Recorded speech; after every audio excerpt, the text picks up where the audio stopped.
in order for some of us to wake up, we need a wake-up call. And in 1986, I got the call.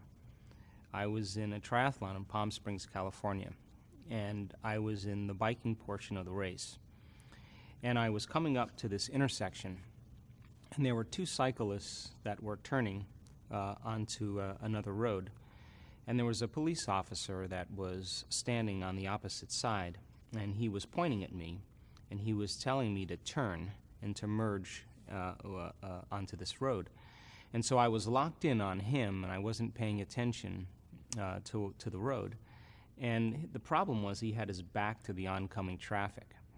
So as I made the turn, a four-wheel drive Bronco going about 55 miles an hour hit me from behind and catapulted me out of my bicycle. And I landed on my lower back and my buttocks. And when you land very hard, the compressive force basically puts a downward pressure on the vertebrae. And the compressive force compressed 6 vertebrae in my spine. The 8th thoracic vertebrae, the 9th thoracic vertebrae, 10, 11, 12, and the first lumbar vertebrae. And when you compress volume like that, the matter has to go somewhere. And in my case, it went back towards my spinal cord. One of the vertebrae, the 8th thoracic vertebrae, was more than 60% collapsed, and the neural arch, where the spinal cord passed through, had broken like a pretzel. So I had multiple compression fractures of my thoracic spine and upper lumbar spine. I had bone fragments on my spinal cord, and I had compression of the cord because of the neural arch being fractured. And so they took me to the hospital, and I had 4 opinions from 4 of the leading surgeons in Southern California, and the prognosis was I'd probably never walk again, and that I needed a radical surgery called the Harrington rod surgery. And in Harrington rod surgery, they basically cut off the back parts of your vertebrae. They screw in these long stainless steel rods.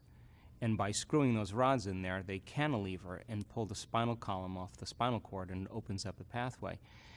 And then they take bone fragments from your hip and they paste it over the top, and they hope for the best. So in my case, it would be from the base of my neck to the base of my spine because of the number of vertebrae that were compressed. And so I think that if this had been anybody else, I probably would have recommended that they have the surgery. But this was me. And I wasn't so quick, based on the x-rays and the CAT scans and MRIs, to just decide to have the surgery. And so I think one of the biggest things about making a choice when you're indecisive, it's one of the difficult times because you're weighing what you know against what you don't know. And you reach this point in your life where it's like a dark night of the soul, because when you realize that nobody has the answers to your problems but you, then you start this process of stepping out into the unknown. Now, in 1986, in Southern California, not a lot of people were going against convention, whether it was scientific convention or medical convention or social convention or religious convention. But I think that when you step outside of convention, that's the definition of a miracle. So when you do something like that, you're always considered foolhardy or insane until you pull it off, and then you're a saint or a mystic or a genius. So I decided for myself personally that I was willing to step out into the unknown, that I couldn't imagine myself living on addictive medications for the rest of my life or being in a wheelchair. And so I decided to check out of the hospital, and I just had this one thought, and the thought was the power that made the body heals the body. And I couldn't stop thinking about that because I knew that there's an intelligence that's giving us life, that keeps our heart beating and digesting our food. And that consciousness is awareness, and awareness is paying attention. So it must be observing or paying attention to who I am. So I decided that I was going to make contact with this intelligence. And I was going to give it a plan, a template, a design. I was going to get very specific on what I wanted. And when I was happy with my creation, I was going to surrender this creation to a greater mind because it knows how to heal way better than I do. And the second thing I said was I'm not going to let any thought slip by my awareness that I don't want to experience. Now, this sounds really easy from an intellectual standpoint, But I learned very quickly that I couldn't get my mind to do what I wanted it to do. And when we're in crisis or trauma, like I was, we tend to focus on what we don't want to have happen instead of what we do want to have happen. So out of the infinite potentials that exist for us as human beings, I was selecting the worst case scenario over and over again in my mind and embracing that emotionally and being prepared for that event, because if anything less happened, I would have better chances of survival. And I think when we're in crisis, it's those survival chemicals, those hormones of stress that prepare us for the worst case scenario. So I would start off in my mind reconstructing my spine vertebrae per vertebrae, and then I'd start thinking about living in a wheelchair. And then I'd become aware that I was focusing on what I don't want to have happen instead of what I do want to have happen, and I'd stop and realize that I'd have to start all over. And the reason being was because this intelligence is a presence. And just like when you know someone is present with you, they're paying attention to you, and you know when they're not, and they're distracted. So I reasoned that I had to be completely present with it, and it had to get a very clear signal, a very clear plan. So I would start all over again and start reconstructing my spine, and then I'd start thinking about, should I sell my home, should I sell my practice? And I'd stop again, become conscious, and then I'd get frustrated, and then I'd get impatient, and then I'd get angry, and then it would just get worse. And so for 6 weeks, I went through this incredible dark night of the soul because I couldn't really get my mind to do what I wanted it to do. And it would take me about 3 hours in closing my eyes and reconstructing every single vertebrae and starting over again every time I lost my attention. And then I was never satisfied really with the way it was, way I did it, but I would just keep going. At the end of 6 weeks, I went through the whole entire process without losing my attention. And it was like I hit a tennis ball in the sweet spot. Something clicked in that moment. I clicked. And I knew in that moment that something happened. And what was taking me 3 hours to do, I was able to do in 45 minutes. And at the time, I didn't know it, but I was firing and wiring new circuits in my brain every single day. And I was literally improving my ability to pay attention. And attention is a skill, just like golf or tennis. The more you practice it, the better you get at it. So I wasn't going anywhere. I wasn't doing anything. I was basically laying face down, and I had a lot of time on my hands, so this was the object of my affection. At that time, when I was able to go through that whole rehearsal, I started noticing significant changes in my body. My pain levels dropped and diminished immediately. Some of the neurological problems I was having were improving. Numbness, tingling, my motor function started coming back. And the moment I correlated what I was doing inside of me with the effect that I was producing outside of me, I started paying attention to what I was doing and did it with more passion and more enthusiasm instead of dread and frustration. And it was that elevated emotion that I started to realize that was actually the catalyst to make it fun and easy. And then I just started thinking about if I was ever able to walk again, what did I take for granted, like a sunset or a shower or sitting with my friends and enjoying a meal. And all of a sudden, I started selecting potentials in the quantum field that were no longer based on the worst case scenario, but really some future possibility. And I began to emotionally embrace and experience it completely, whether it was a sunset on the beach or a shower. I would live it and emotionally feel it. And I didn't know what I was doing at the time, but I think when you combine a clear intention with an elevated emotion, you move your body and brain from living in the past to living in the future. And the brain and body actually don't know the difference when you're truly focused and paying attention between what's going on in your outer world and what's going on in your inner world. And the very process of the elevated emotion began to convince my body that I was living in that future reality in the present moment, because the body's the unconscious mind. It doesn't know the difference. That I began to signal new genes in new ways, and my body began to change dramatically. And I was back on my feet in 10 weeks, and back training again at 12 weeks, and I'd never have any pain in my body or in my back, and I just made a deal with myself, and the deal was with this intelligence that if I was ever able to walk again, I'd spend the rest of my life studying the mind-body connection and mind over matter, and pretty much that's what I've been doing since 1986. Amazing. I was just going to have you do kind of a overview of how our thoughts and emotions affect our biology. Okay. And can either create disease or return us back to health, homeostasis. Okay. So one of the privileges of being a human being is that we can make thought more real than anything else, and we do it all the time. And because of the size of the frontal lobe is the creative center. It's the crowning achievement of the human being. It's 40% of our entire brain. That's the workshop. That's the place where we imagine, we speculate, we create, we intend, we have attention, we restrain emotional reactions, we decide who we're going to be. And that part of the brain is where our conscience sits. And when we begin to think about a better way of being, a new possibility in our life, that forebrain begins to turn on. And because it has connections to all other parts of the brain, like a symphony leader, it begins to call up different networks of neurons from knowledge we've gained in the past or experiences that we've had, and seamlessly pieces them together to create a vision. We call that an intent. And when we begin to combine new networks of neurons firing in new sequences and new patterns and new combinations, we begin to change our mind, because mind is the brain in action. So we naturally do this. We naturally begin to think about a new way of being. The problem is that most people don't combine that intention with an elevated emotion. The moment you begin to experience that future reality in the present moment, the end product of an experience is called a feeling or an emotion.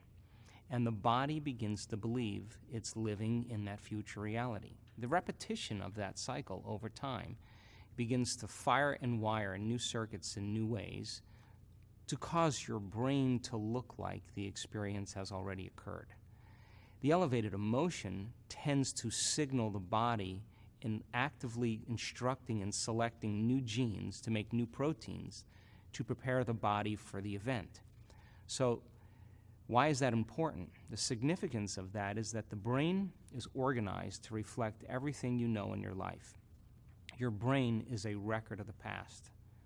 It's an artifact of everything you've learned and experienced to this moment.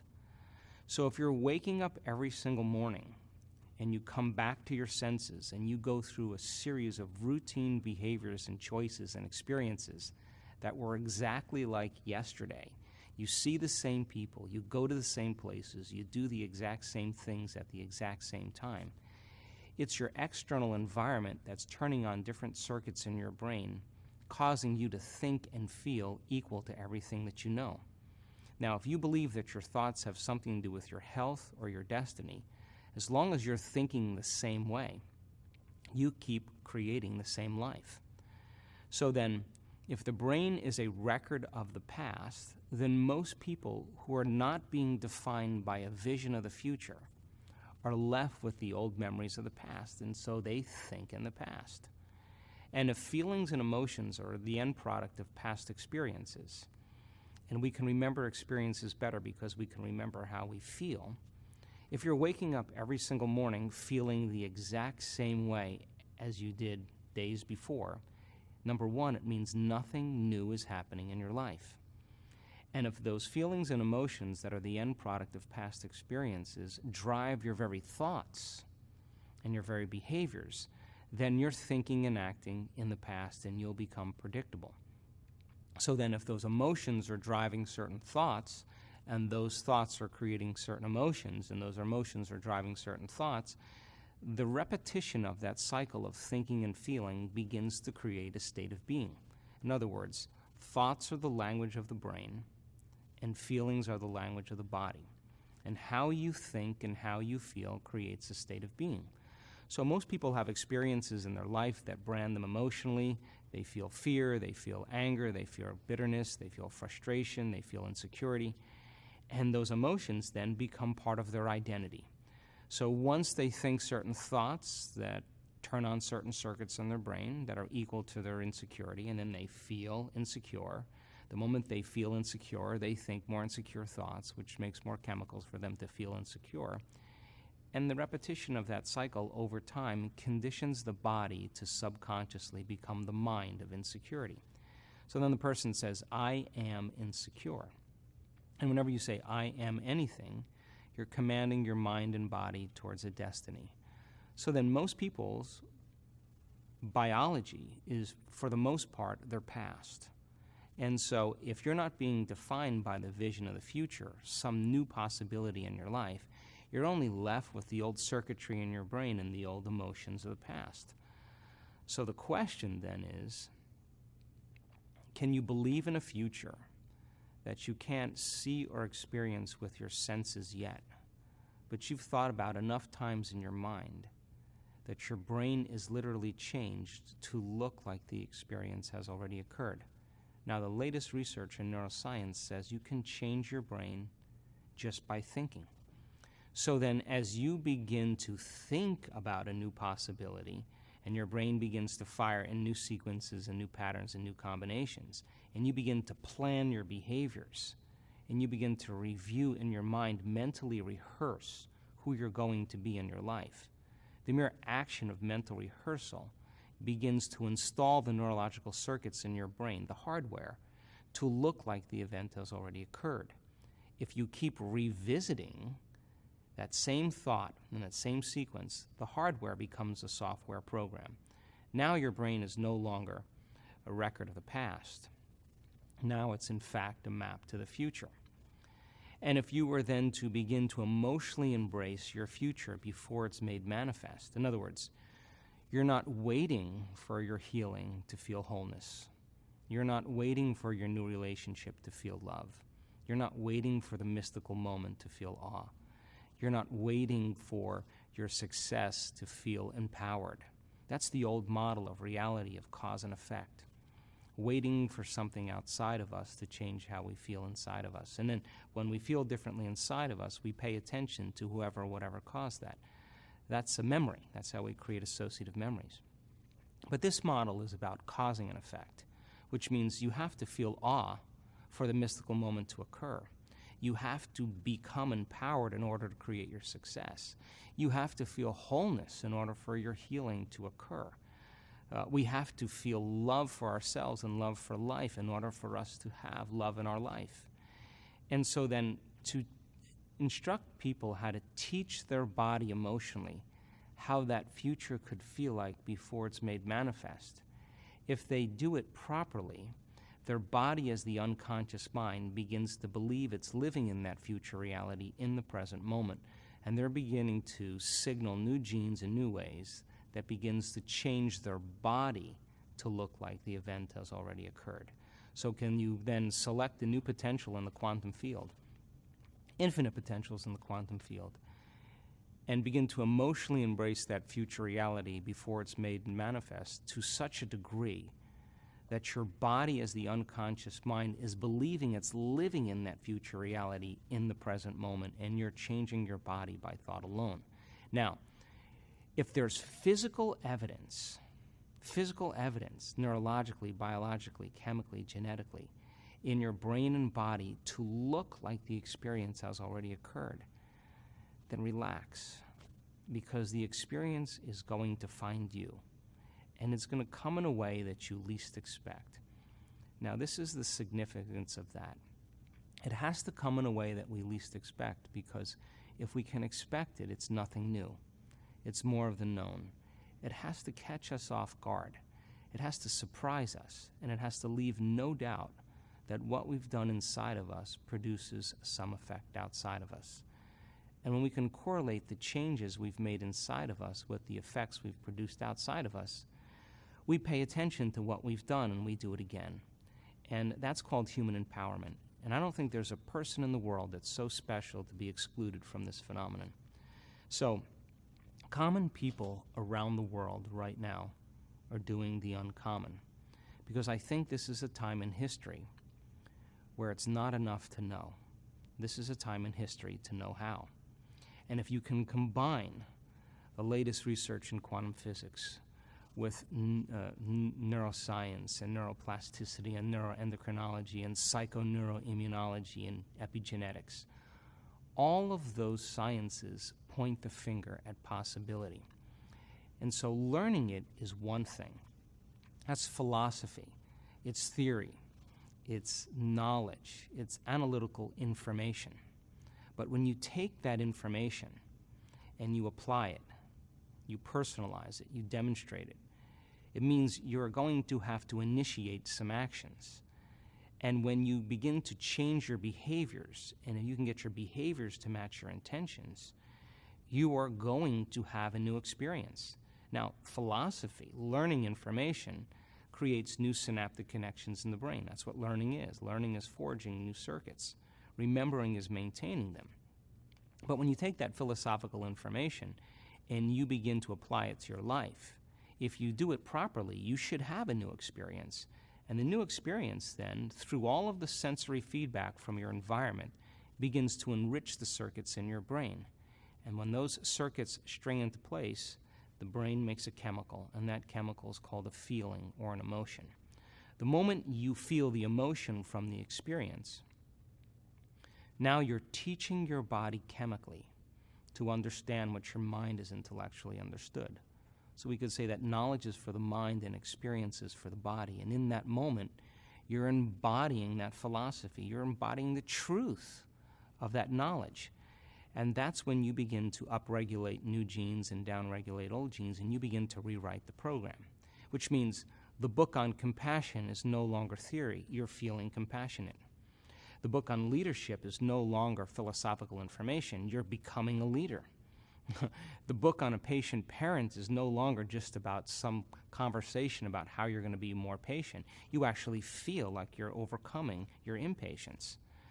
So if you're able to do that once, then you should be able to reproduce it. And if you can reproduce it over and over again, the same experience, you will begin to neurochemically condition your body to know how to do it as well as your mind. And when your body knows as well as your mind, or the mind and body merge as one, now it's innate in you. It's who you are. It's second nature. You've done it so many times that you no longer have to consciously think about it. It's become a subconscious program. And now you're memorizing an internal neurochemical order that's greater than any condition in your external environment, and that's when you begin to master that philosophy. So our job, I think, is to go from philosopher to initiate to master, from knowledge to experience to wisdom, from mind to body to soul, and from thinking to doing to being. And we have all the biological and neurological machinery to do this. I think the biggest problem that stands in the way for us doing this over and over again and doing it really well is pretty much the hormones of stress. And stress is when your body is knocked out of homeostasis. The stress response is what your body innately does to return itself back to order. And we have three basic stresses. We have physical stress like accidents, injuries, falls, traumas. We have chemical stress like bacteria and viruses and hormones and foods and heavy metals and hangovers and blood sugar levels. And then we have emotional stress, and that's family tragedies, loss, job, finances. And all of those things knock our brain and body out of balance. All organisms in nature can tolerate short-term stress. A pack of coyotes chases a deer. If the deer outruns the coyotes, 15 minutes later she turns back into grazing. She goes back into foraging and grazing, and the stress response is over. But human beings, we're so unique because we can turn on the stress response just by thought alone. We could think about something that's happened in our past, or we can worry about something that's going to happen in the future. And by thought alone, we turn on those same chemicals. And when you turn on the stress response and you can't turn it off, now you're headed for some type of disease, because no organism in nature can live in emergency mode for an extended period of time. So, to answer your question, if you can turn on the stress response just by thought alone, and it's a scientific fact that the hormones of stress downregulate genes to create disease, then it means that your thoughts can literally make you sick. So the fundamental question is, if your thoughts can make you sick, is it possible that your thoughts can make you well. Can you explain what meditation does and what happens in the mind and brain? Sure. So the word meditation literally means to become familiar with. So here's the old self, and here's the new self. And it's not like we just waltz over to the new self in a matter of days. We have to go through this transformation that takes place. And if 95% of who we are by the time we're 35 years old is a set of subconscious behaviors, automatic habits, emotional reactions, beliefs, perceptions, and attitudes that function like a computer program, that's 95% of who we are, where the body has been programmed to become the mind. That's what a habit is. And we're going to begin to change with the 5% of our conscious mind. You can imagine that you can think positively all you want, but if you feel negatively, because you've been feeling that way for the last 30 years, mind and body are in opposition.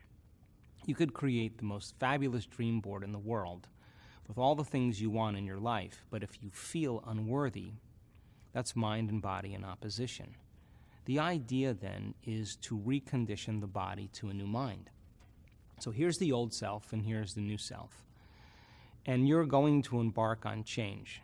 The moment you decide to no longer think a certain way, to act a certain way, or to feel a certain way, you are going to step into this river of change. Because the hardest part about change is not making the same choice as you did the day before.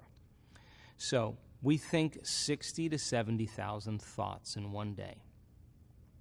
Out of those 60 to 70,000 thoughts that we think in one day, 90% of those thoughts are the same thoughts as the day before. Now, the same thoughts always lead to the same choices. The same choices always lead to the same behaviors. The same behaviors create the same experiences, and the same experiences produce the same emotions. And those emotions drive our very same thoughts. And our biology, our neurocircuitry, our neurochemistry, our neurohormones, and even our genetic expression stays exactly the same. So now, there's a principle in neuroscience that says that nerve cells that fire together wire together.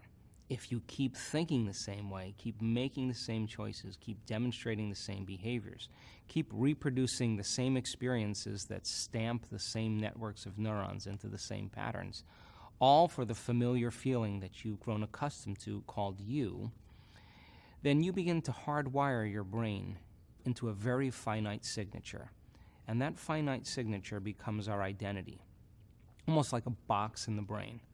There's no literal box in the brain, but it's the most commonly fired, neurologically wired set of thoughts, behaviors, and emotions that's acquired through frequent repetition. So how you think, how you act, and how you feel is called your personality. And your personality creates your personal reality. That's it. So then, if you wanted to create a new personal reality, a new life, you'd have to change your personality, which means you'd have to start thinking about what you've been thinking about and change it. You'd have to become aware of your unconscious habits and behaviors and even what you say and modify them. And then you'd have to look at those emotions that keep you anchored to the past and decide if those emotions belong in your future. So most people try to create a new personal reality as the same personality, and it doesn't work. We literally have to become someone else. So the word meditation then means to become familiar with. So if you're sitting in a meditation and you're observing the thoughts that have been going on behind the scenes of your awareness because you've been too distracted by your external environment, and now you're becoming conscious of your unconscious thoughts, and they're becoming familiar to you, now you're in a meditation to know thyself. If you're becoming aware of your propensities and your urges, and the body wanting to get up and do things, and you're making it sit there and stay, and you are telling it it's no longer the mind, that you are the mind, and you're becoming conscious of those unconscious behaviors, and they're becoming familiar to you, well, now you're in a meditation to know thyself. And if you can look at the emotions that bring you to a lower denominator and notice them and not begin to experience them, but to observe them, the very act of observation means that you are no longer the program. You're the consciousness now observing the program, and you're beginning to objectify your subjective self. You are looking at yourself through the eyes of someone else, which means now you're no longer the old self. You're pure consciousness observing the old self. That's the first step in the meditative process. We have to light a match in a dark place and become so aware of how unaware we've been that we don't let any thought, any behavior, any emotion slip by our awareness unchecked. So then, if you're sitting in a meditation and you say, what is compassion? What is a better way to be in my life? How can I turn my life around? How can I feel better about myself? And you begin to think about what thoughts you do want to fire and wire in your brain. You begin to review the behaviors of how you are going to live in this new life. The act of rehearsing them mentally begins to change the brain from living in the past to living in the future. In other words, mental rehearsal is going to cause the brain to look like that experience has already occurred. So now your brain has a new installation of hardware. That's priming the brain for the future. If you do that enough times, over and over again, nerve cells that fire together, wire together, it'll begin to become familiar to you. And if you can cultivate the elevated emotion before the experience, in other words, the materialist, the person who's waiting for their wealth to come to feel abundance, they're living by that model of cause and effect. But the quantum model is about causing an effect, which means you begin to experience your own worthiness and your abundance before it occurs. If you can begin to reproduce that elevated emotion, or even healing or wholeness, when you reach that point where you're able to cultivate that emotion over and over again, it'll begin to become familiar to you. So the process of change in the meditative model requires unlearning and relearning. It requires breaking the habit of the old self and reinventing a new self.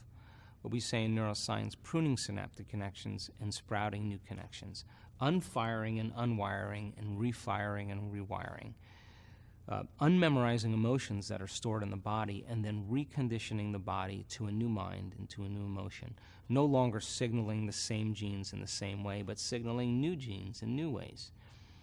Beginning to pull your energy out of the past and beginning to invest your energy into the future. So we use the model of meditation because it's important for people to disconnect from their external environment.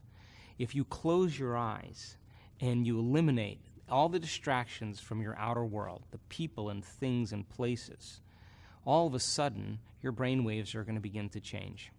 And you're going to have less attention on your outer world. And if you're seeing less and you're hearing less, and we play soft music in the background, you'll begin to pay attention to more of what you're thinking and less about what's going on in your life. If you sit your body down and you train it to be in one place without doing anything and experiencing the same events to create the same emotions, you're telling your body that it's no longer the mind, that you are the mind. And if you are no longer thinking about the predictable future or the familiar past, and you are present in the moment, that's the moment your inner world starts to become more real than the outer world. And that's the moment you can begin to make substantial changes in your own personal physiology. So the research that we've done, and we've measured over 3,500 brains in meditation, and I can tell you that without a doubt, that you're at your absolute best when you forget about yourself, when you get beyond yourself, when you become nobody, no one, no thing, no where, and no time. That's the moment you become pure consciousness.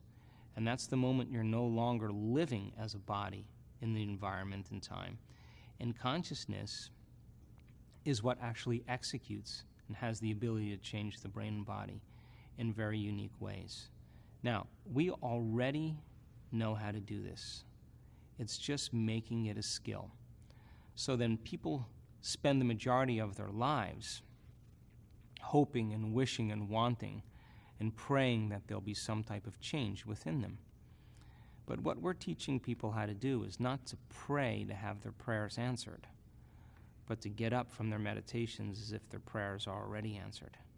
Because when they're combining that clear intention of their future with that elevated emotion, they're literally changing their energy, they're changing their brain chemistry, they're changing the way their brain works, they're changing their genetic expression, they're changing their chemistry. They're literally becoming somebody else. And over again, when people do this, it may take them months to turn their disease around. But over and over again, we've seen this. They come back to a certain level of awareness, and the disease is no longer there. And it's almost like the disease existed in the old personality. They're literally someone else. And we've seen it enough times now to know that people reach a certain point with themselves where they feel so whole. They feel so satisfied with who they are. They feel so happy with themselves and their lives that they could care less if they have the disease. And that's the moment it goes away over and over again.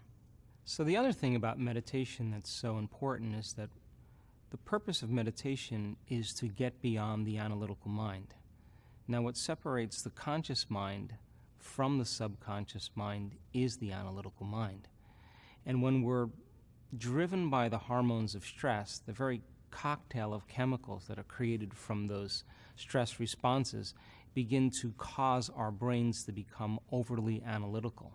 So the problem that most people have is that the moment they're in an emotional reaction, they tend to analyze their life within that emotion. And since that emotion is a record of the past, and the stress hormones are causing you to believe that your outer world is more real than your inner world, it drives the brain further out of balance. And so when you're under stress, you're focusing on objects. You're narrowing your focus on things, on people, on your environment, because that's where the danger is. You're preoccupied with your body because you believe that you're your body when you're under stress, because in antiquity you had to survive by taking care of your body. And you're preoccupied with time. So living by the hormones of stress causes us to focus on three things: the environment, our body, and time. And we begin to become materialists, and we define reality with our senses. So as we narrow our focus on things and objects, and we begin to believe the outer world is more real than the inner world, and we're trying to predict the future based on the past, we get in trouble because the brain gets more and more out of balance. So when the brain is receiving all these chemicals, it moves into a super aroused state. And that super aroused state then becomes common for most people, but it's like driving their sports car in first gear on the freeway. They stay in the state for extended periods of time.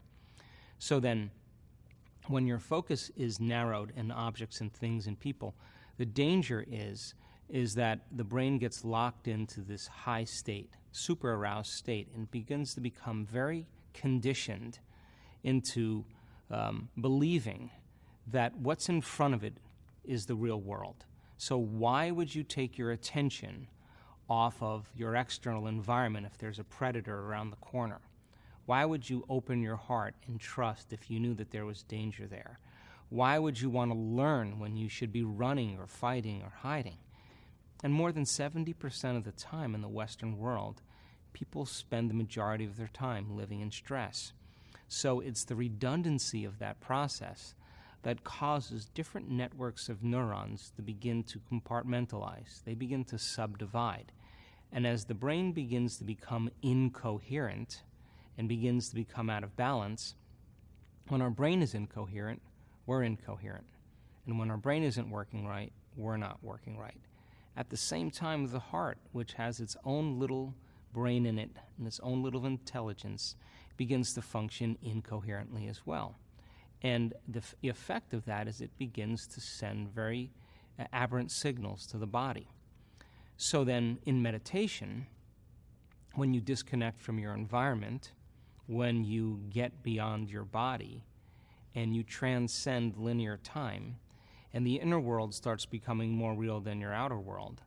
The moment you forget that you're a name, that you're a gender, that you're a wardrobe, that you're a social security number, that you're a profession, that you're married, that you're single, that you're a vegetarian, the moment that you forget about who you are, your identity, your body, the things you own, the place you live, the place you're sitting, and you forget about time, all of a sudden, it's almost like the ego, the personality, is vacant. And when that occurs, all of a sudden, different compartments of the brain that were once subdivided begin to synchronize. We've measured this over and over again. And what syncs in the brain begins to link in the brain. So as different compartments and communities of neurons and neighborhoods of neurons begin to organize into coherence, into orderliness, you start feeling more whole and more like yourself. At the same exact time that we've seen this occur, all the energy that's sitting in the survival centers begins to move right up into the heart, and the person begins to fall in love with the moment.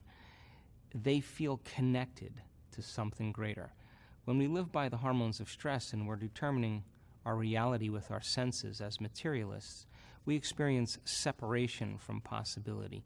We think we're separate from everything. We're living in a realm where we're defining reality with our senses, and if we can't see it or smell it or taste it or feel it, it doesn't exist. That's what those chemicals do. But when the energy moves into the heart, it begins to produce a profound magnetic field. When you're living by the chemicals of stress, you're drawing from this vital field around your body, and it's turning into chemistry, and the field around your body begins to shrink. We've measured this, and now you become more matter and less energy, more particle and less wave. Now, this is the problem. When people are matter trying to change matter in their life, and it takes a certain amount of time to get what they want because they have to drag their body through space over and over again to finally reach their goals. They try to force the outcome. They try to predict the outcome. They try to control the outcome because instinctively they're matter trying to produce an effect in matter.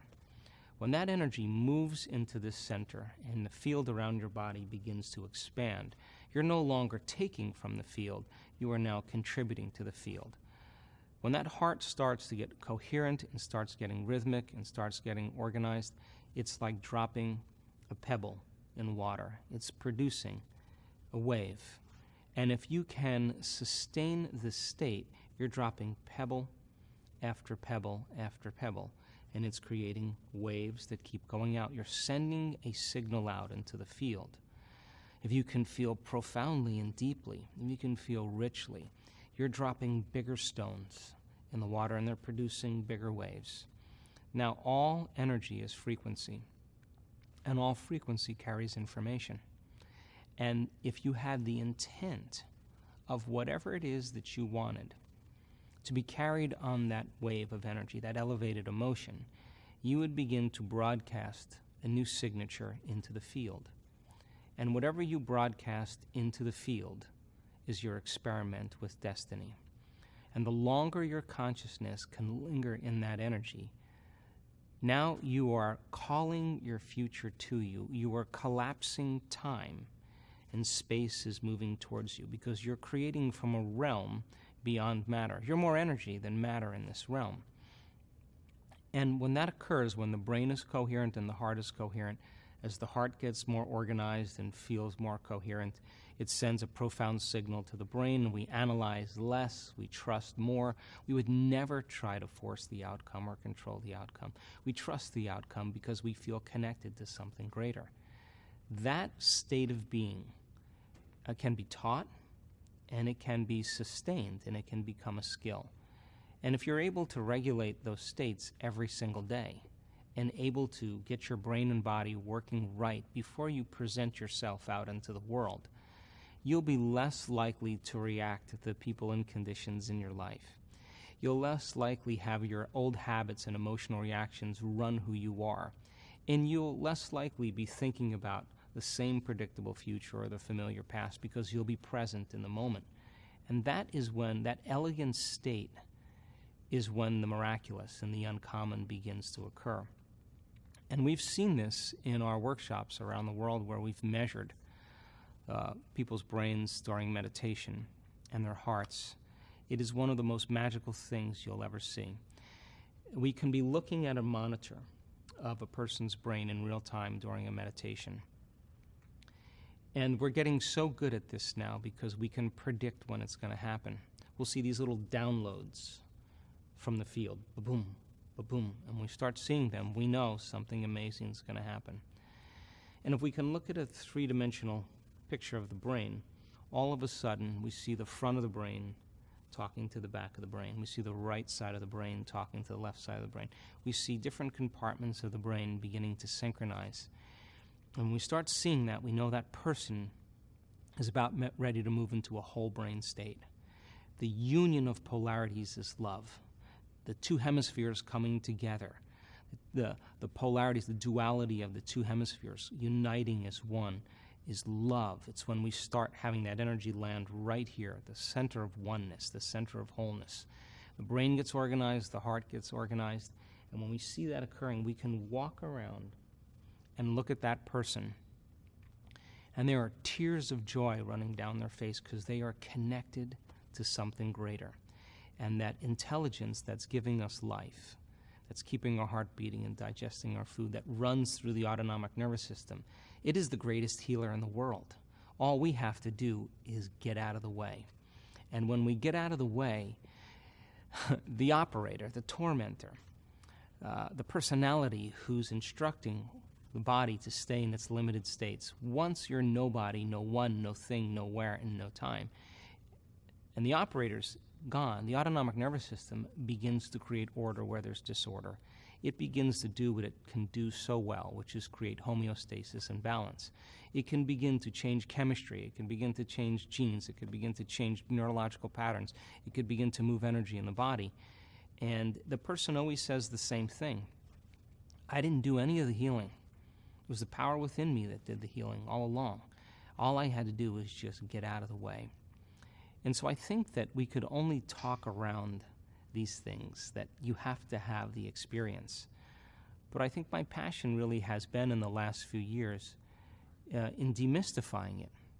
And so that if you see someone with a very serious health condition stand up in front of an audience of 550 people and tell their story about how they had, over time, created, by mismanaging their emotions and their energy, created a disease, and became conscious of how it happened, and then it took them 2 years to turn that battleship around, and every day, every single day, they made the choice to not get up from their meditation until they were somebody else. You're talking about greatness now, because this is no longer a philosophical concept. This is a person who is embodying it every single day. And they understand they're their own genetic engineer when they can get up in an elevated state. They understand when they do something differently or think differently or act differently, they're unfiring and unwiring, and they're selecting new networks of neurons and signaling new genes. They're assigning meaning to what they're doing. And if people can understand the what and the why, the how gets easier. So if you see somebody stand up in front of an audience of 500 people and explain their journey, it's no different than you watching somebody hit a tennis ball like Serena Williams, and you play tennis. If you keep watching, you are going to hit a tennis ball better. And we have people in our workshops stand up in front of audiences and tell their story. And it begins to give people permission to understand that it's possible for them to do the same. And just like an infection creates a disease amongst the community, I believe that health and wellness can be as infectious as disease once you get a group of people together that understand what they're doing and why. This is a good time to talk about some of the people that came up, Sure. like this, and maybe touch on, for some it might take 2 years, for some it might take 3 weeks.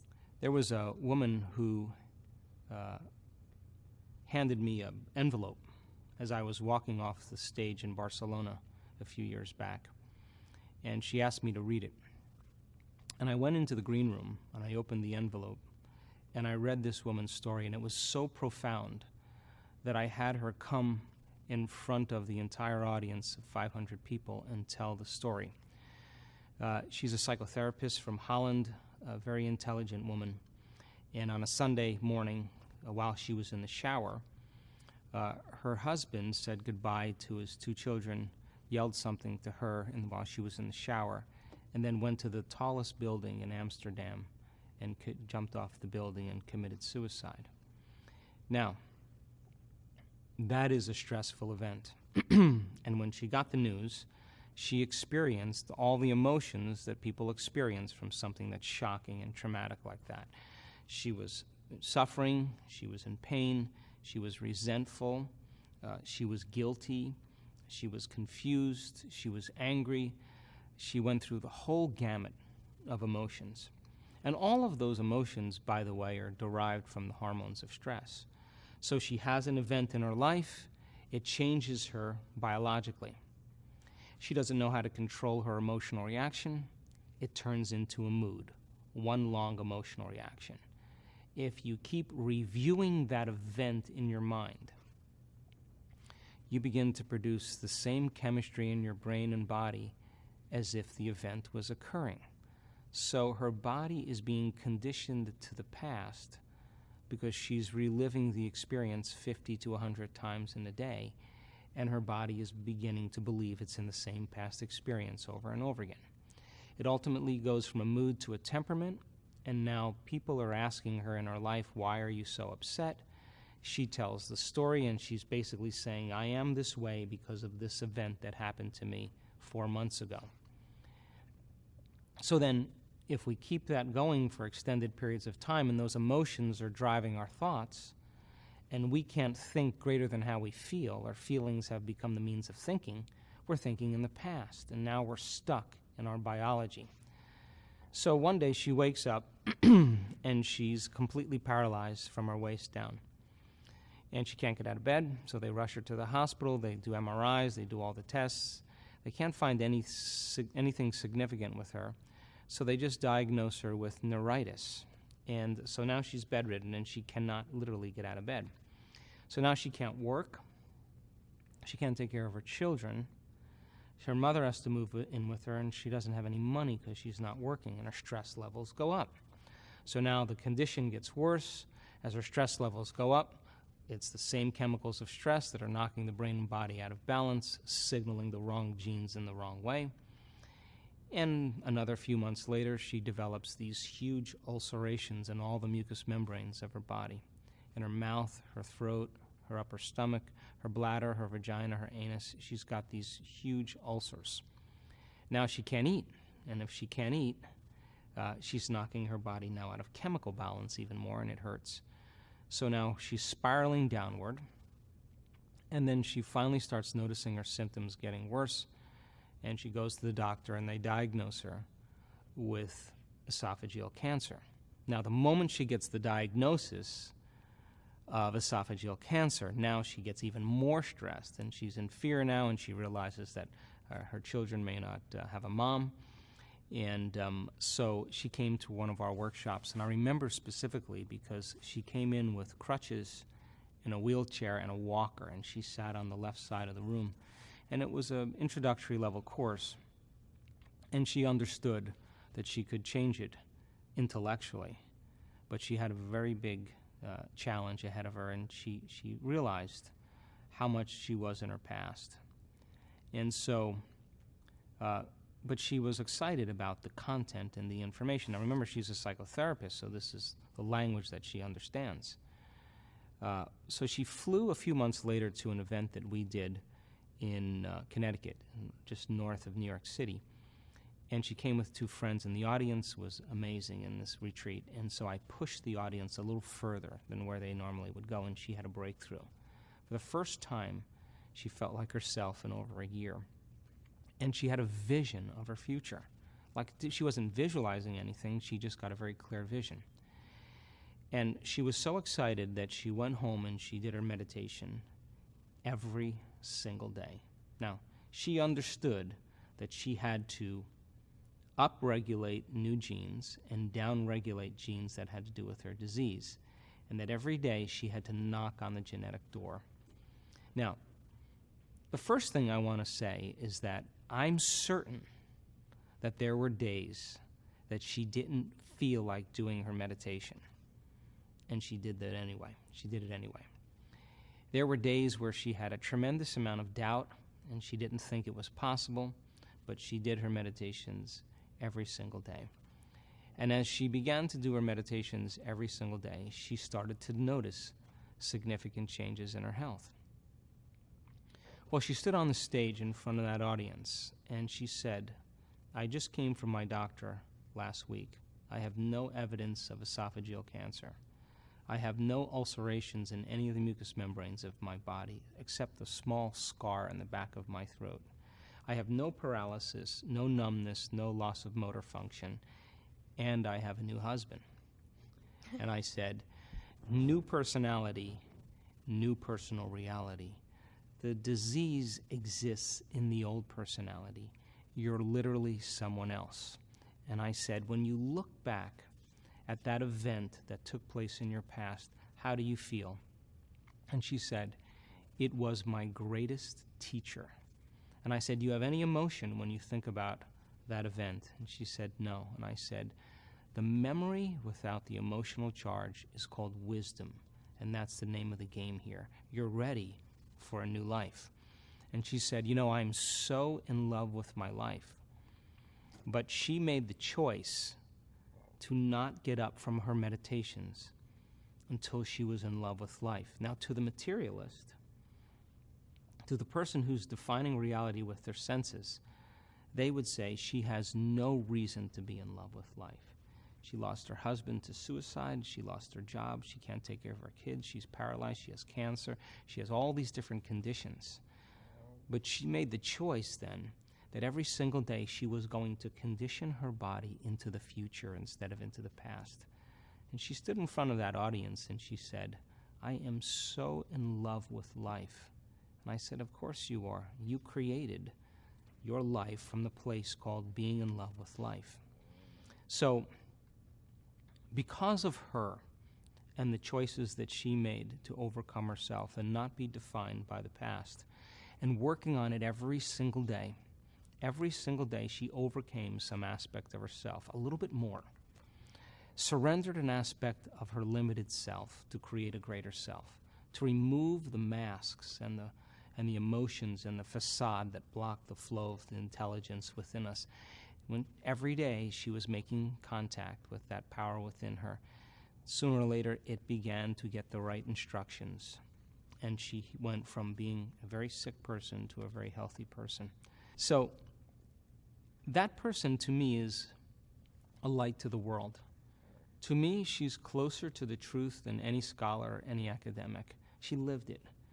And other people, as a result of it, with ovarian cancers and other conditions, have heard her story, and they've given them the strength, to do the same in their lives. So, you touched on there was days that she didn't feel like it. There was days, but she did it. So how do you fight through the pain? This is a great question because, again, we can talk about the philosophy of all of this, but when you're sick, the most difficult part about being sick is being able to think greater than how you feel. And if you can't think greater than how you feel, then your body is dictating your life. Now, there's nothing wrong with this, but let's just say that a person has mismanaged their energy and mismanaged their emotions and mismanaged their lifestyle for the last 10 years. And ultimately, they develop some type of condition. Well, it was the continuous imbalance that was knocking on the genetic door that finally programmed the gene into sickness. So it took them 10 years to finally create that condition. Then we have to be real here and understand that it's going to take some time to knock on the genetic door and begin to reprogram the gene in a new way. So it's not like you do your meditation 2 days and you expect to be healed. That it's a process and it's a skill, and it requires repetition, and it requires understanding, and requires regrouping and relearning, and requires filling your brain with knowledge, and it requires staying consistent with it. to begin to see some effects. And it's just like catching a fish. The moment you hook one, the moment you notice some change in your body, the moment something begins to change, that's all you need. Because once you get that feeling, that sensation, you're going to correlate what you're doing inside of you with the effect that you produce outside of you. And you're going to start doing it with more passion and more sincerity and more absolute certainty. So the cool thing about all of this is that, let's just say you're able to change your brain waves and get beyond your analytical mind because you've been practicing your meditation every single day. And let's say that you reach that elegant moment of the generous present moment, the now, where you forget about your appointments, you forget about your relationships, you forget about all the things you did yesterday. You're so present in the moment that you're not a face any longer, that you're not a body, that you're not an identity, that you don't own anything. You're pure consciousness. That's the moment your consciousness merges with a greater consciousness. And that is the moment when your conscious mind begins to merge with your subconscious mind, that you're in the operating system where true change can take place.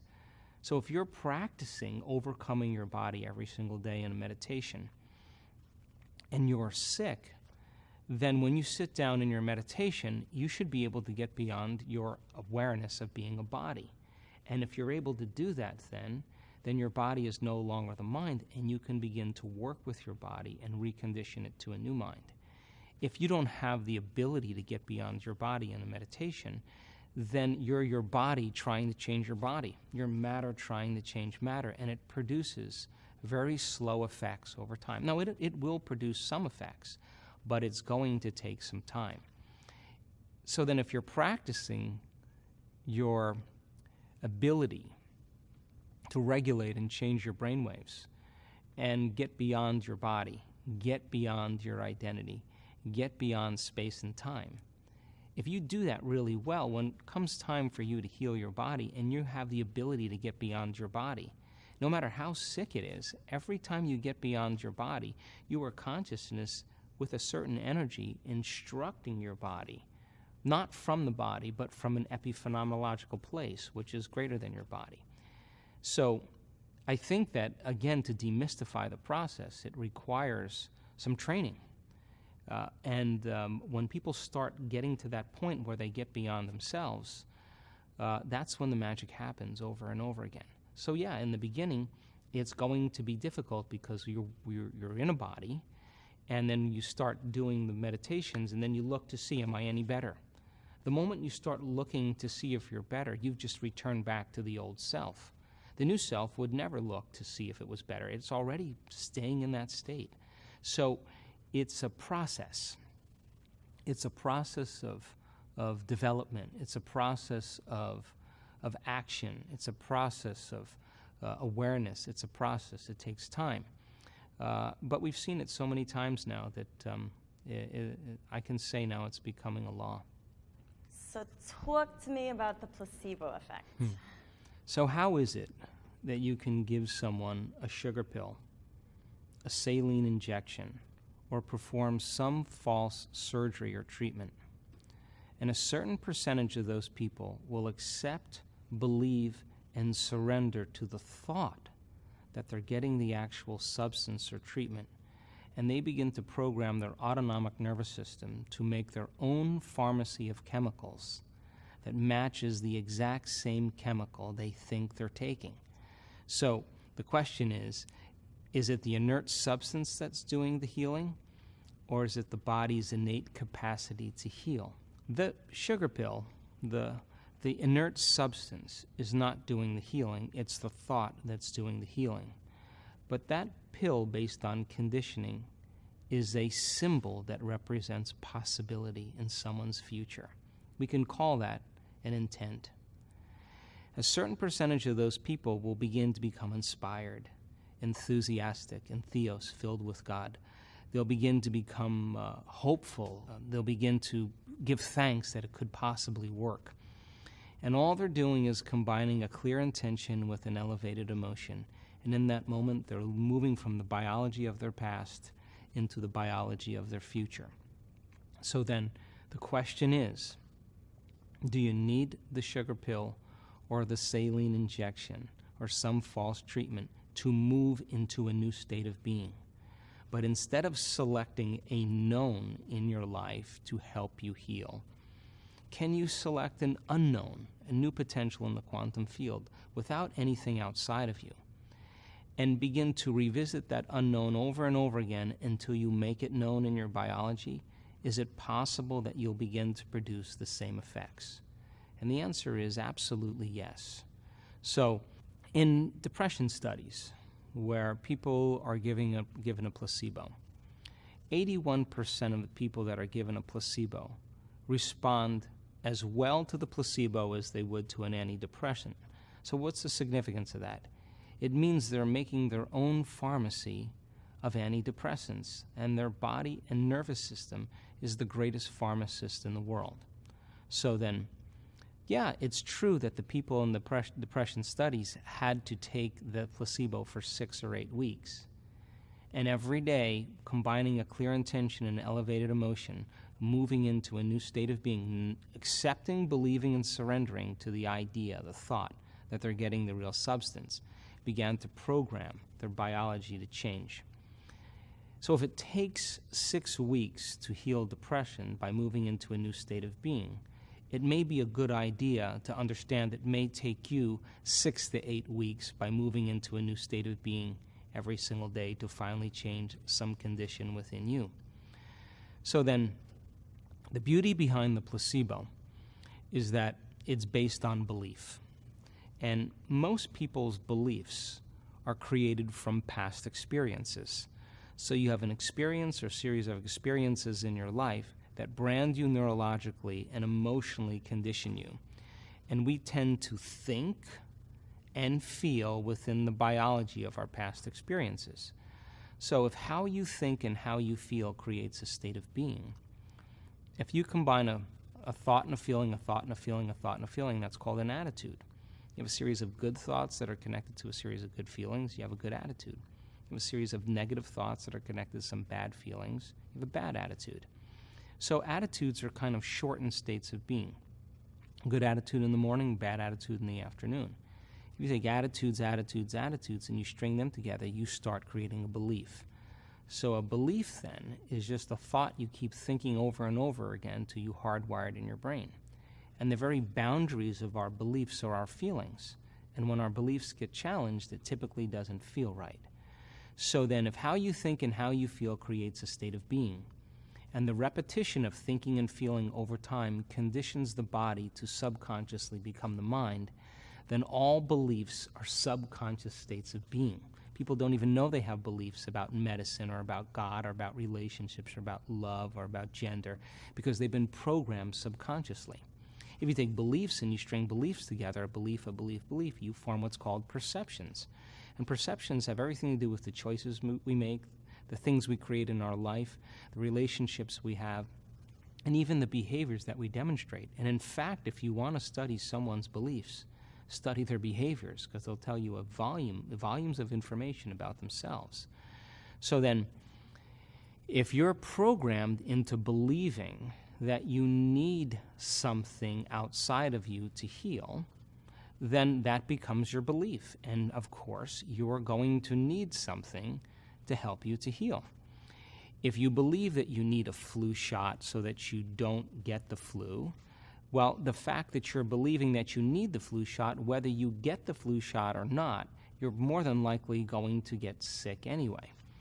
So when I wrote The Placebo, I was so fascinated with the concept because I began to realize how programmed we really are unconsciously. When you start studying the placebo, you begin to realize that there are so many studies to prove over and over again that it is in fact our innate ability to heal.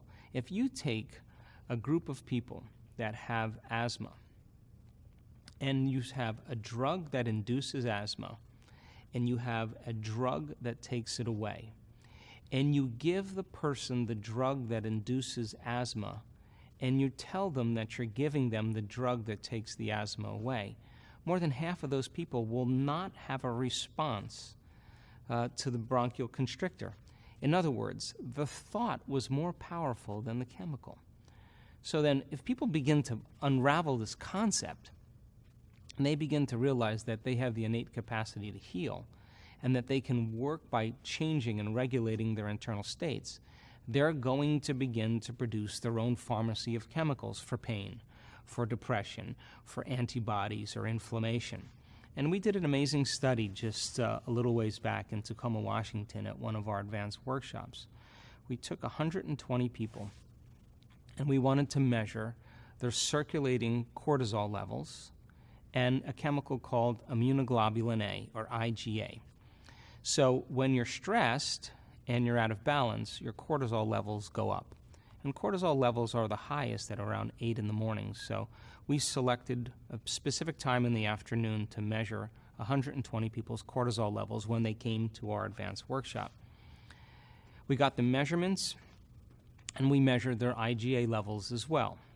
We put them through 4.5 days of training, and at the end of 4.5 days, we measured to see if there were any epigenetic changes or chemical changes that took place by their internal work. We found that the majority of people's cortisol levels diminished, which means they were no longer in survival, they were no longer stressed. But the relevant thing that happened was that their IgA levels went from about 51.5 to 83, right to the ceiling of what's considered high, and some people were up in the hundreds. Now, IgA is the primary defense against bacteria and viruses. It's greater than any flu shot. And when you begin to create an elevated emotion like gratitude or appreciation or care or kindness or inspiration, you begin to activate the immune system, and the immune system begins to create order where there is once disorder. It begins to release all kinds of different chemicals that begin to regenerate and restore the body. It turns out that those chemicals stay active for the remainder of the day with just 10 minutes of just an elevated emotion. So we started every single meditation in the advanced workshop by creating elevated emotional states and being able to sustain them. And we measured it with a HRV monitor. We measured people's hearts while they were doing it. And interestingly enough, the majority of those people were able to create that kind of heart coherence that began to create a strong electromagnetic field, that began to produce a strong chemical change, a strong physiological change, and now their inner environment was more resistant or more orderly than anything in their external environment. So then, if you do that enough times, every single day, then you should no longer be subjected to those opportunistic bacteria, because they're called opportunistic bacteria because they're waiting for an opportunity for your immune system to be compromised. And it's no wonder that a group of people that are all working in a corporation or a department in some company all get sick at the same time. It's not the bugs that's creating the disease. It's their immune system is compromised because they're all stressed at the same time that allows the bacteria to begin to proliferate within them. So giving people the science and understanding of how the placebo works, is it possible then to teach it? And the placebo is based on 3 things. Conditioning. You give someone a pill, they notice a change in their internal state. You give them a pill again, it takes away their pain. You give them a pill again, it takes their pain away. You give them the pill, but this time it's an inert substance that looks just like the other pill. By conditioning, their body begins to make the same chemicals. The second thing in the placebo is called expectation. You begin to expect something to occur. The moment you select that potential, that possible known in your future, your body begins to physiologically change in preparation for the event. And if 40 to 50% of people that are diagnosed with cancer, that are told that they're going to get nauseous on their first chemotherapy treatment, get nauseous on their drive to their first chemotherapy treatment, they're expecting that outcome. Their brain and body are in that future reality. But instead of doing it that way, is it possible that 40 or 50% of the people can get well on their drive to work in anticipation of something wonderful happening? And changing that, using the same principle but changing the biology to produce an effect, begins to cause some very significant changes. Because you can say to a person in a placebo study, we're going to give you a drug, and if the doctor's enthusiastic, it works better, that's going to take away your pain. And they're all enthusiastic, and the person begins to anticipate their pain going away. They begin to make their own morphine. And of course, they'd have no reaction to the stimulus that creates the pain. The third thing is assigning meaning to something. So if you say, hey, here's the receptors on the end of your nerve cells, and serotonin has to be picked up in the synaptic space, and this chemical keeps serotonin there, so it'll remove depression, and you're looking at the charts and you're assigning meaning to why you're taking this pill, you'll produce a better result. But if you teach people then how to condition their body to a new mind, that's the placebo. If you teach them how to, instead of select the worst thing that could happen in their life, select the most amazing thing that could happen in their life and emotionally embrace it, just like they create anxiety, they could create wellness or healing or health. And if you can assign meaning to what they're doing and teach them why we're using science as the contemporary model to explain and demystify it, it's not enough for them to just intellectually understand it. They have to turn to someone next to them. They have to be able to speak it. They have to be able to say it. So in our workshops, they learn information and then they interact with each other, and I ask them to explain it. If they can explain it, it's wired in their brain. Now we're installing the hardware, so when it comes time to the instruction and we set up the conditions in the environment for them to practice, if they can get their behaviors to match their intentions by combining those three things, they should have some type of transformation. And we've measured the transformation over and over again, and it's beginning to become a new scientific law. And I really think that we shouldn't wait for science to give us permission to do the uncommon. I think we should go out and do the uncommon and do it repeatedly, and then have science come and study us and begin to change their laws. And yeah, this is not normal, and this isn't natural, but we're talking about supernatural here. We're talking about breaking outside of the conventional model.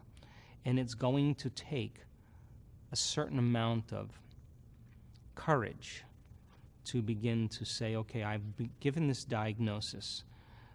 The doctor told me I had 6 months to live and to get my affairs in order. And I can't tell you how many people in our work were given the voodoo curse, that you had 6 months or 3 months to live, to get your papers in order, your affairs in order, and you won't live.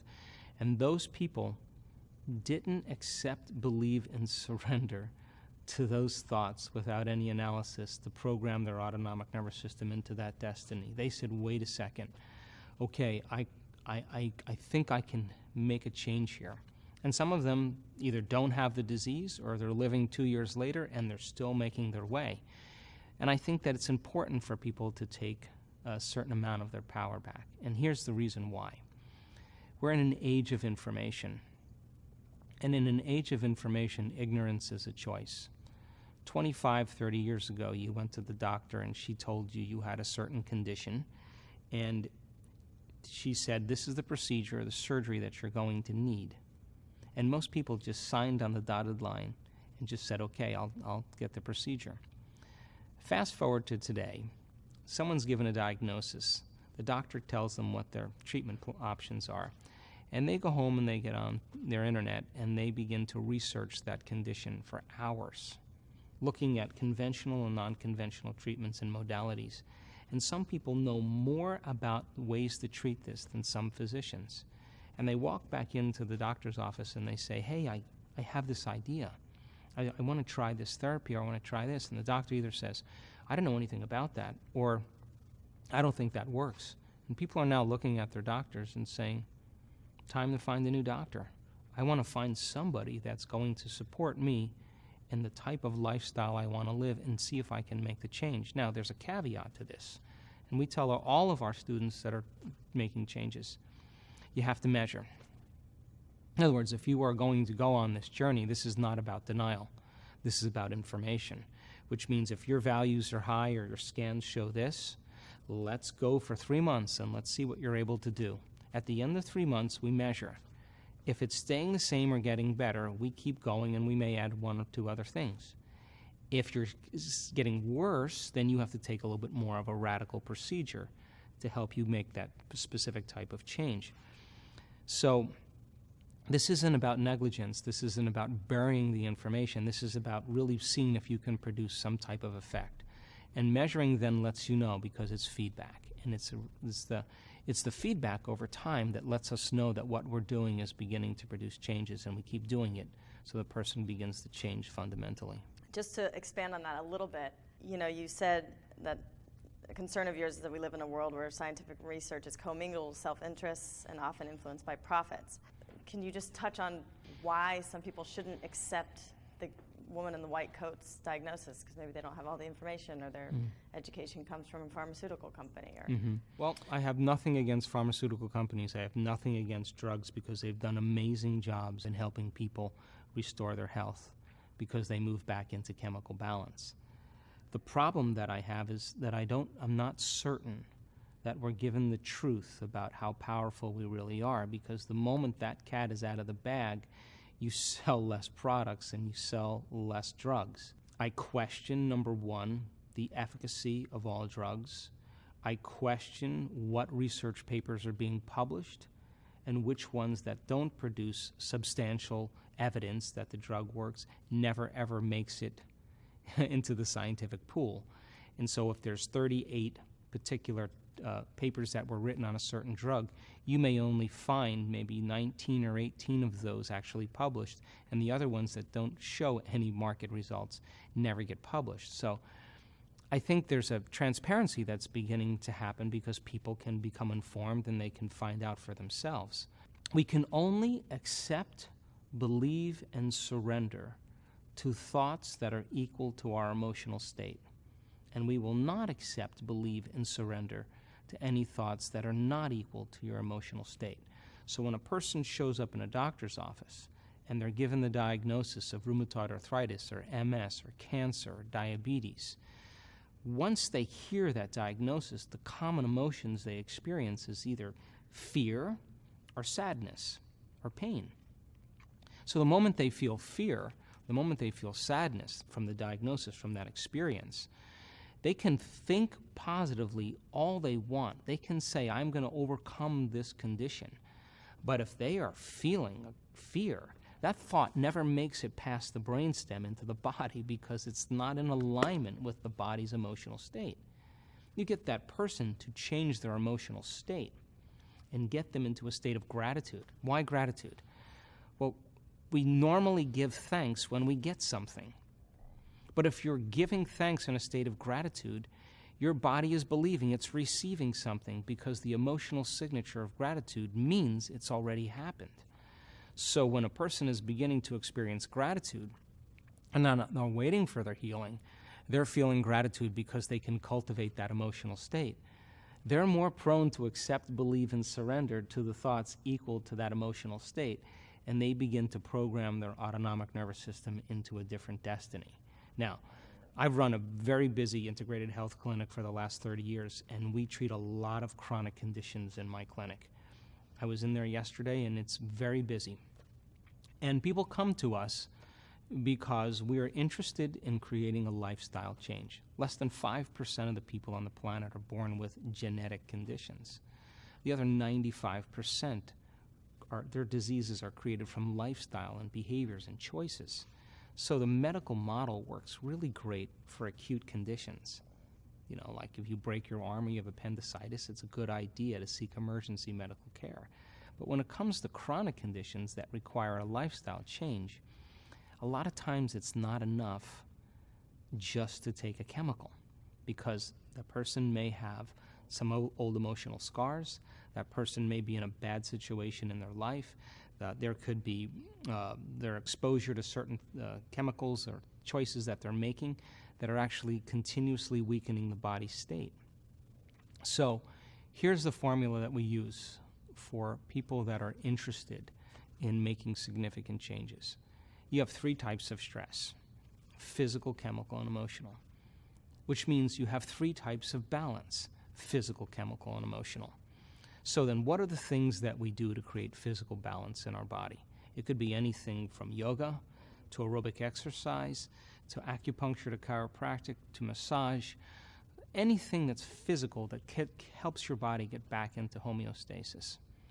What are the chemical things that you can do? All right. Well, if your immune system is beat up because of the hormones of stress, and next to orgasm and the stress response, digestion takes quite a bit of energy, well, maybe just eat foods that are going to be less difficult to break down so you can use more energy for growth and repair.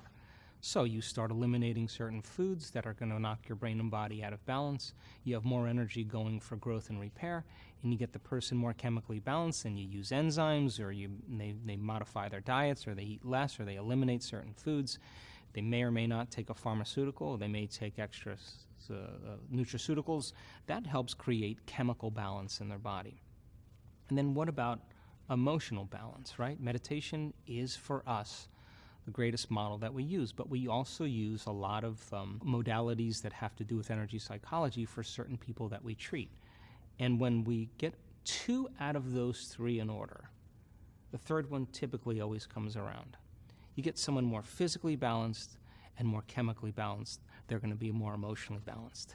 You get someone more emotionally balanced and more chemically balanced, they're going to be more physically balanced. You get some more physically balanced, more emotionally balanced, they're going to be more chemically balanced. It's the way it is. So you get 2 out of those 3 in order. Over time, the third one begins to come around. And so that's a kind of a solid model when it comes to the practice of maintaining a certain level of health and helping people to get from one station to another. I love the concept of infinite possibilities. Can you talk about how doctor's opinion is just one possibility in a field of infinite possibilities? When people get a diagnosis, the diagnosis and the prognosis is based on normal or natural. So when you look at people that are at the whim of the conditioning of how they should live their life, the moment they get that diagnosis and they're subjected to the same treatments, then the majority of people respond in the same way because they're giving their power away to something outside of them. But a diagnosis and a prognosis is one potential in the infinite field of possibilities. And so this is a very sensitive subject when it comes to ethics, because I think that doctors are now becoming more compassionate with patients and understanding that they want to give them hope and they want to support them in their health goals. It's important for people to understand when they're given a diagnosis that if they fall prey to the prognosis without actually considering that there's other options, without actually realizing that they may have to do something differently, that they may have to make new choices, that they are going to have to get beyond certain emotions and overcome their limited thinking. If they can understand that if they're able to do that, more possibilities open up as a result of their own personal changes, that's when you start to see all kinds of magical things start to appear in the person's life. Their life gets longer. Their pain goes away. The quality of their life improves. You start seeing biological, neurological, chemical, hormonal changes beginning to take place. So, again, education is so important for people to understand that in the spectrum of the quantum world, there are infinite possibilities that exist in the present moment. So if you have the ability to practice being present and truly not thinking about what could happen in your future or what's happened in your past, but truly practice every single day in that process, that inward journey of getting present. If you keep doing that, if there is no predictable future and there is no familiar past and you're in the present moment, there should be possibilities that you haven't considered before. The beauty behind all of that means that the moment you are open to possibility and you're no longer focusing on knowns or familiars in your life, that's the moment you start experiencing those synchronicities, those serendipities, those coincidences that are happening all around you because you're no longer investing your energy in a predictable future or a familiar past. And I think that you can teach that. And I think when people really start centering themselves and practicing that, they should expect the unexpected in their life. They should expect unknown events to begin to occur, possibilities that they haven't thought of. Because if they thought of them, they would have done them, and it would have been a known. But so we have to stretch out into that world of possibilities, which is the unknown.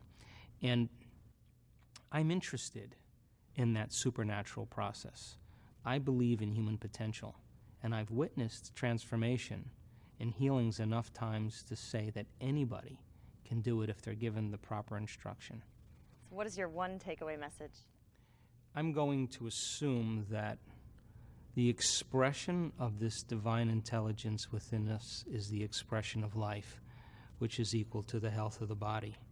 And that I think when we take time out of our busy lives to invest in ourselves, to become a work in progress, to begin to decide what thoughts we no longer want to think, what behaviors we'd like to change, what emotions we want to transform, and every single day make an effort to remove the blocks and the masks, the facades that stop the flow of the divine in us. When we begin to do that kind of work, that intelligence begins to move through us, and that's when we become more like it. We become more willful. It has an amazing will.